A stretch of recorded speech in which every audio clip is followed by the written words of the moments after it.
Good afternoon everyone. Thank you for joining myself. For this video, I am Mr. Ish. If you remember, we have talked about the concept of integral in the previous video, and we have used the concept of Riemann sums to address the basic understanding of that integral.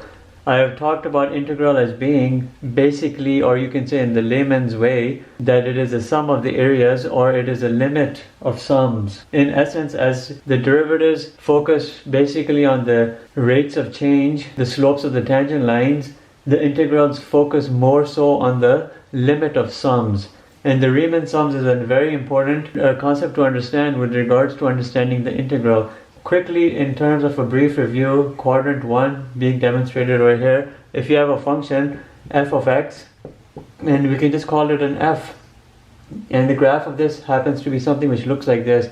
If you were to look at just the area under the graph, and let's say this right here is a shaded area we are interested in, it goes from a lower limit of a to the upper limit of b. You could, in terms of integration or integral represented as a to b, f of x dx. If you were to do the integral of this formula over here, you can call it the formula of this function. If you were to take the integral from lower limit of a to b, you would actually end up getting the area of this shaded area. But look over here, in all of these examples I presented, I've always shown you the x-axis and the y-axis, and I've been focusing primarily on quadrant number 1, where the entire area under the curve was in an area bounded inferiorly, you can say, or lower on the lower border by the x-axis and on the upper border or superiorly by the curve. I've never presented the example of a graph where the extension of this graph was into like a negative quadrant. So let me show you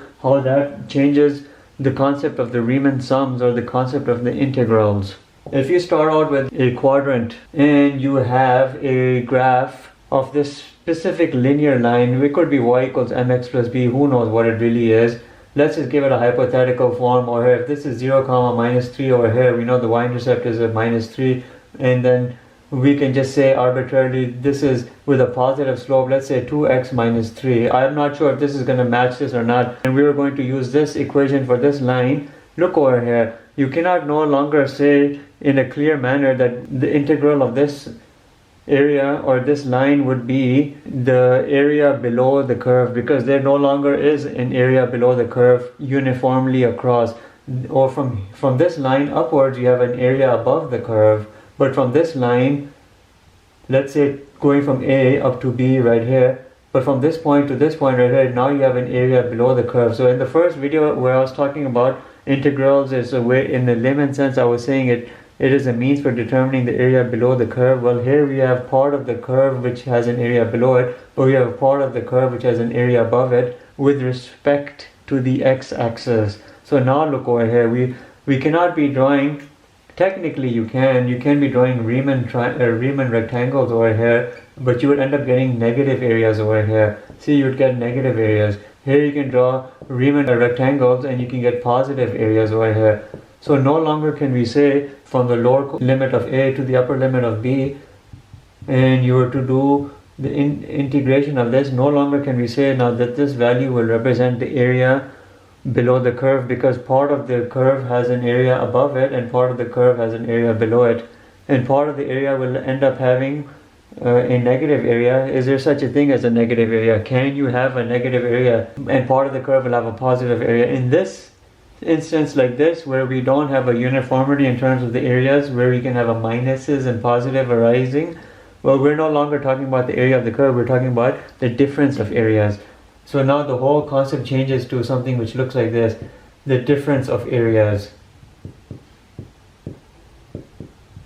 And if this right here was area 1 and this right here was area 2, now the integral over here of this curve, this linear curve, you can call it a linear line, from A to B will represent the difference of areas. This right here being area 2, this being area 1. So the difference of these, so now you're looking at basically a net area. No longer are we looking at a total area, because some part is in the negative area and some part is in the positive area. Now we're looking at the difference of areas, which is giving us a net area value. So you have to keep all of these situations in mind. All of these situations have to be kept in mind. And look over here, right here on the side, if supposedly you're looking at, I'm going to be drawing in a very rough manner, like a sine wave. just a single sine wavelet. If you were to look at this area over here and we were to look at this area over here, we know this is 0, this is pi, and this is 2 pi. We know the upper extremity in terms of the range is positive 1, the lower extremity in the range is a minus 1. If you were to do the Riemann sums over here, you know you'd get a positive area over here, you'd have a minus area over here. But if you were to do the net over here, you could end up with a situation where the net area is equal to 0. Over here is 0. If these are uniformly equal in terms of dimensions, which they will be because the sine wave is uniform throughout, then you'll have a total area, or the difference of areas in this case would be equal to 0. So you can have all of these possibilities arise. You can have pure positive areas. You can have an intermingling of negative and positive aspects, which will give you a net area, or you can end up having a net area which can turn out to be 0. So all of these combinations have to be kept in mind. In the remainder of this video, I want to rehash the concepts of the Riemann sums and look at some examples using the variety of assumptions we'll make, the right, left, and the middle points in terms of the Riemann rectangles. When I start doing that, you'll know everything I'm talking about because I've addressed all of that in the previous video, but now I'm doing it in a more elaborate manner. Very quickly, if supposedly we have a graph which looks something like this, let's give it an arbitrary appearance to it. Here's our A over here, and here's our B over here, and we were to find, using Riemann sums, the area below the curve. Well, you have an area below the curve here, and you have an area above the curve, and you can start drawing your rectangles over here. Right? I'm not designating what type of rectangles we're doing, like midpoints and all that. I'm just showing you just the formation of rectangles over here. That's all I'm doing. Showing you the formation of rectangles. Then we'll get into the specifics with the next example. But you see, you have gotten rectangles formed. You can look over here. You got 1, 2, 3, 4, 5, 6, 7, 8, 9, 10. We have 10 rectangles, which represents, we've done 10 intervals. Right? We have intervals of 10. If you look at the basic formula for something like this, the Riemann sum is basically based on the number of rectangles you have. You have 10 rectangles, so your cumulative sum will be the addition of the individual sums of each of the rectangles. So you will be looking at a Riemann sum of 10, R10, you can call it that. Limit as n approaches infinity. Basic formula has n approaching infinity, but here really n is approaching 10 because we're only looking at 10. It's a summation formula basically, where you will have the specified value for each of these rectangles placed into the function. Whatever the function here represents, let's just say it represents f. If you were to put this specified value in place and run it through the function, each of these input values will give you an output value. That output value will give you your length measurement. It would represent your length multiplied by delta x, which you know represents your width. And how do we calculate width of each of these rectangles? And we know there are 10 rectangles, but if all the intervals are the same, you only have to calculate width once, because each of the widths of each of these rectangles is the same. The width is basically using this formula, which is b minus a over n. And what's b minus a? Well, here is just alphabetic representation, but divided by 10. This would be representing your interval width. This right here represents your interval length. The multiplication of these two gives you your area. You can do summation of all the individual lengths and then multiply at the end by a single interval of the width, and you'll still get your area over here. But here the area is going to be basically a net area because you have part in the negative zone and part in the positive zone. See, all of these, this is a negative zone because you have values going here into the negative quadrant, the fourth quadrant. In terms of the y values, which will be the length values, it'll all be negative. Here in the first quadrant, you'll have everything positive. Anyhow, here your net area will be basically going to be area 2 minus area 1, but you don't have to even worry about all of this. As you do the questions, they automatically play out in this way, because when you do an equation or something like this, it may, in terms of integration, you may have one component over here and you will have another component here, and when you're doing the integration of all of this, whatever the formula might be, you'll automatically have this built-in minus sign, so you don't have to start doing individual areas and then minusing them, because as you calculate everything out normally, that will automatically play out. This net effect will automatically play out. When you start understanding integral and the schemes of the integrals, you'll see how everything will automatically play in. But pretty much over here, this is just like a good review we're doing over here For each of these Riemann rectangles, you know there's a, let's say, left endpoint. Basically, the left endpoint is this left corner. You have a midpoint, basically, right here, which is the middle of this top edge. And then you have a right endpoint, which is basically the right side of this top corner. The right corner is the right endpoint, the left corner is the left endpoint.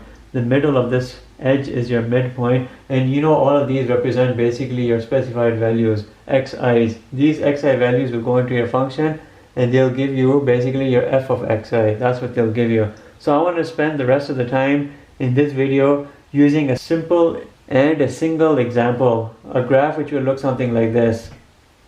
And we're going to calculate the entire Riemann sums.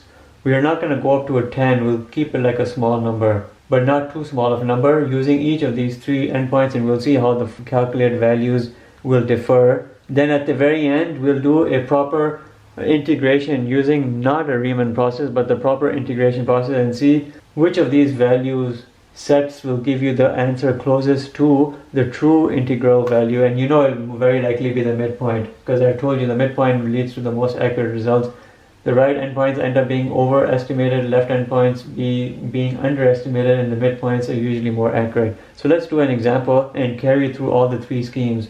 This scheme, this one, that's three, and then the fourth scheme will be the proper integration scheme we'll do. Our Riemann sum example will be this function x cubed minus 6x, which has a graph which looks something like this. It starts within the specified domain 0, 3. It has a graph which will obviously extend beyond these boundaries or here, but I've limited the domain to 0, 3. Within the domain 0, 3, you see this. Part of it right here is in the negative quadrant and part of it is in the positive quadrant, but you have more here in the negative and less in the positive. But we're restricting ourselves to 0, 3. We're going to carry this out using basically starting with the left endpoint, then we'll go to the midpoint assumptions. These are our xi values, and we'll go to the right endpoint, then we'll do the proper integral step and we'll compare these values. And now I'm going to take a huge weight off your shoulders. For these questions, Riemann sum questions, you don't even have to do a graph or even rely on the graph or even start drawing rectangles by any means, and start making sure that the rectangle in terms of which scheme you're doing is touching in the right corner or is it touching in the left. If it's touching the left corner or is it touching in the right corner. You don't have to worry at all about this, or in the midpoint. Why don't you have to worry about this at all? Because this right here is just a learning process here. When you do the formula or the integral process, you're not even thinking about any of this. It just plays out. And you can do everything non-diagrammatically. You can do everything using your table. You don't even have to go into this diagram process. But let's look over here. Why is it that the left endpoints and the right endpoints, the left endpoint leads to underestimation and the right endpoint leads to overestimation? Because look over here, when you're trying to do right endpoints, you have too much of these Riemann rectangles projecting above the curve. You see, this is our curve. You have too much excess amount projecting above, which is being calculated into the total area. When you're doing the left endpoints only, look, you have all of this dead space here on the top. This dead space right over here where there's no fill at all. And then you have underestimation because you're missing out these areas and they're not being calculated in the total area. Whereas in the midpoints over here, you have a bit of an accurate representation because you're missing out some of the area here, but you're capturing it over here. You're missing some area here, but you're capturing it here. Therefore, you don't end up having underestimation or estimation. You just end up falling even. It's balanced out. So the midpoint assumptions for these specified values give you the best result. The left and the right endpoints give you underestimated or overestimated area values. Anyhow, let's get to our question over here and let's not digress. And I've shown you the scheme on how you want to calculate all of this, and I'm going to show it to you for each of these three assumptions. You know what the formula is. The first thing we want to look over here is our interval width, and you know our interval width is b minus a over n. But what's b minus a? It's 3 minus 0, which is a 3, divided by 6, which is what each interval will be half. You can use fractions or you can use decimals. I'll use decimals, and for these questions we need the scientific calculator over here. Now the next thing you want to do is decide which ones are we using, left, midpoint or right. I'm going to start with the left because I'm going to work from top and go down. Let's use, and all of these will have the same interval because the intervals are the same. It's what you will end up picking out from the interval which will represent your left, your midpoint or your right. And then you know we have f of xi, which you feed into this right over here. And we will end up having decimal numbers play out over here. Now look, if each interval is half, we have to start from 0 and we have to go to 3 by half steps. Look, this is our first interval, is 0 to 0.5. And you know we have to have 6 intervals. And the next interval is from 0.5 to 1. Then the next is from 1 to 1.5. Then the next is 1.5 to 2. And then from 2 to 2.5. And then the last interval is 2.5 to 3. You're not going to have any other different intervals. All the intervals are the same regardless of the assumption you're using. Easy, right? 1, 2, 3, 4, 5, 6 intervals. And you split each into half because you did b minus a divided by 6, your n value. Now we have to pick our values over here. If we're using the left endpoints, these represent our left endpoints. These represent our right endpoints. The middle are the ones in between. But we're using the left endpoints here. See the left endpoint assumption for over here. It's going to be 0, 0.5, 1, 1.5, 2, and 2.5. Now all you have to do is feed in these into this formula over here. And this is where we have to do our calculator. If you're putting 0 over here, you have 0 cubed minus 6 times 0. Well, you're getting an easy 0. If you're doing a 0.5, you got to run it through here. 0.5 cube minus 6 times 0.5. And now you get a minus 2.875. These represent your lengths. Minus 2.875. Remember, f of xi represents your length. These are your negative lengths of these negative zone over here, because we're looking right now at this part over here. Once you hit this, what are this intersection pointers of this curve and the x-axis, you're going to start getting positive lengths. Anyhow, let's put 1. When you do 1 cube minus 6 times 1, you get a minus 5 over here. Now let's put 1.5 into this formula because we're doing f of xi. 1.5 cube minus 6 times 1.5, we get a minus 5.625. Minus 5.625. Now we have to put 2. 2 cube minus 6 times 2, which is a minus 4. Alright, I'm getting a minus 4. Now we have to put a 2.5 into that formula, f of x. 2.5 cube minus 6 times 2.5. Now I'm in the positive zone and I get a 0.625. 0.625. A single rectangle over there, a Riemann rectangle. Now I have to do the calculative sum over here. You know what the formula is. I'm putting it right over here. You're going to do f of xi, multiply that by delta x, right? And you're doing the summation formula over here, as you know. The summation formula. Let's add up all of these and we multiply that by delta x, which is half. Let's add these numbers up.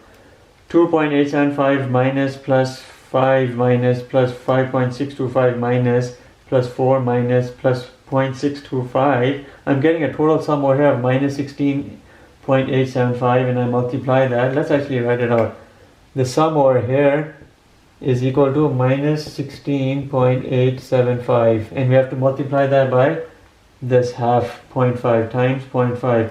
So my total area over here I'm getting is a minus 8.4375.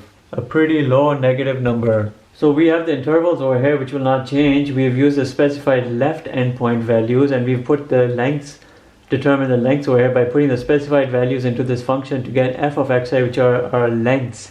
We have basically negative lengths over here. When we do the summation of these negative lengths and one positive length over here and we multiply it by this interval, we get a minus 8.4375, which I will not round to minus 8.4. Let's just round it up to this 375 becomes a 4. And I've put that number over here, over there. Now we're going to do the midpoint. And you know you don't have to erase everything over here because the interval stays the same. And you've seen this process here for the left endpoint. Now let's start erasing only the specified values because only those will change, right? The cumulative result here will change and these things over here will change, which is fine. And we're going to do the comparison here of all the processes. Now look over here. Now we're using here as our specified points the middle, where each of the rectangle, the top edge is going to the is being intersected in its midpoint by the curve. What's the middle of 0 and 0.5? Will be 0.25. What's the middle of 0.5 and 1? Will be 0.75. 1 and 1.5 will be 1.25. Nothing hard here. 1.5 and 2 is going to be 1.75. Between the middle of 2 and 2.5, you have a 2.25. This is the top edge, right in the middle of that top edge of the rectangle. 2.5 and 3 will be 2.75. Now each of these specified xi values must be fed into this to determine the lengths, and that's what we have to do. So we have to bring the calculator out again. 0.25 cubed minus 6 times 0.25, I get this. I'm going to put it down here, minus 1.484375. So you basically need calculator over here all the way across. Now let's put 0.75 into this formula right here. I get right here minus 4.078125. These are all the rectangles that are represented here in the negative zone, generating negative lengths, if there's such a thing as a negative length. But we're assuming that there is, because our eventual area is the difference between the two areas, the total net. Let's put 1.25 in here and play it out. I'm getting this as my area, minus 5.546875. Let's put 1.75, and I'm putting them here in this function, and here I'm getting a minus 5.140625. Let's put 2.25 into this formula. I'm getting a minus 2.1. See, now I'm getting very close to this positive zone. This is the rectangle length was very close to that intersection point, so the rectangle length was small. Now we have to put 2.75 into this formula and see what we get. I get a 4.296. Now we have to add up all of these lengths, because we're going to multiply them here at the end by the interval 0.5, and we'll put the value over here then. Alright, let's do the summation of these lengths. So when I do the summation of all of these lengths, I'm getting this number, minus 144, which is just basically minus 14.0625. I have to look here at this formula over here, and I have to multiply this number by this interval right here, 0.5. When I multiply this by 0.5, I get this number right here, which represents my area, net area, minus 7.03125, or let's just say the net Riemann sum is this, minus 7.03. Let's put it over here, minus 7.03, and we'll keep it at that. You see how left endpoint was underestimated, is a smaller value. A larger negative is a smaller value than this smaller negative value. Think about it as terms of a number line. The further away you are from a zero, the smaller your number. It's underestimated. Let's do the right endpoint, and then we'll look at the comparison. So the left, this right here was the midpoint. It's been done. The left endpoint has been done. We have to do the right endpoint values, where we'll use these right endpoint values and run this again. So now in this last part of the Riemann sum, before we do the actual true integration as a final comparison, we're using the right endpoints. You know, the right endpoints is basically going to be, you're looking at the top of each Riemann rectangle, and the curve was touching only at the right corner. That's the right endpoint. Those are the values we're looking at. And you don't even have to do drawings. Here you're looking at the right side of each interval. You have a 0.5. These right endpoints represent the interval xi values you want to use. You have a 1, 1.5, 2, 2.5, and you know you're going to get an overestimation here of the area, but that's fine. This is a learning process anyways. Now we have to run these points through the function over here, right here, and we have to put each as we calculate on. Let's start with 0.5. Here I get a minus 2.875. Let's do number 1. If you do 1 minus 6, you'll get a minus 5. That was easy. Let's do 1.5. I get a minus 5.625. Remember, we're using right endpoints over here. Let's do a 2. 2 cubed is an 8 minus 12. You get a minus 4. That was fun, easy to do. Let's do a 2.5 in this formula, f of x. I get a 0.625. So now I'm generating positive lengths. I'm here in this positive zone. Let's put a 3. 3 cubed is a 27 minus 6 times 3 is an 18. I'm getting a 9 over here. You see, overestimated, but that's fine.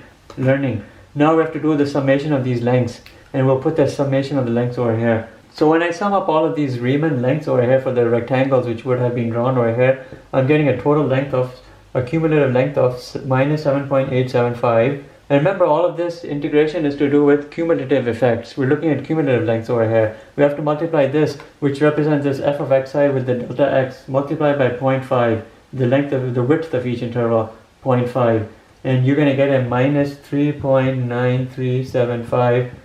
Overestimated, but that's what we're getting over here, minus 3.937. Let's round it up to 4. So now look over there. The left endpoints gave you a minus 8.44 as a total net of areas. Midpoint gave you minus 7.03, and the right endpoints gave you minus 3.94. I'm going to represent as my last schematic using a true integration of this function over here and see what I would really get. and I'll present that value over there. And for that you don't need to do any of this. So if you're going to do the integration over here, which you don't know how to do yet, but we will get into it because we're only looking at the base concepts over here, you can do it easily for this function. You would rewrite it with this lower limit of 0, upper limit of 3, and the function is x cubed minus 6x dx. When you do the integration of this polynomial, what you'll end up getting is x to the 4 over 4 minus 6x squared over 2, and you know you have to do it from the lower limit of 0 up to 3, but we can rewrite this, simplify it.